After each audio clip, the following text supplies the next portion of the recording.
കോൺഗ്രസുകാരെ സൂചിപ്പിക്കുകയാണ്.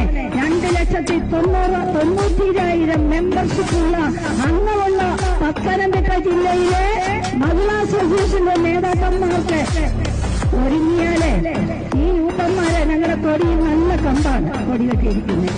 ഞങ്ങൾക്ക് നേരിടാനുള്ളതേ ഉള്ളൂ. ഞങ്ങൾ വെല്ലുവിളിക്കുന്നു. നിങ്ങൾ വാ, ഞങ്ങൾ നേരിടാൻ തയ്യാറാണ്. ഒരു കോൺഗ്രസ് പോലീസിന്റെ സഹായമില്ലാതെ ഞങ്ങളുടെ മന്ത്രിയെ ഞങ്ങൾ കാത്തുസൂക്ഷിക്കും.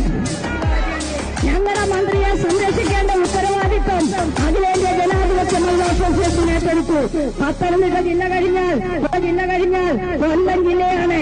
ഇതിലും 5 ലക്ഷം അംഗങ്ങളുള്ള സംഘടനയാണ് പത്തനംതിട്ട, കൊല്ലം, അത് കഴിഞ്ഞ് തിരുവനന്തപുരം, അങ്ങനെ അങ്ങോട്ട് വടക്കോട്ട് പോകുമ്പോൾ ഏകദേശം 90 ലക്ഷം മെമ്പർഷിപ്പ് അംഗങ്ങളുള്ള ഒരു സംഘടനയുടെ പ്രതിനിധിയാണ് സഖാവ് വീണ ജോർജ്.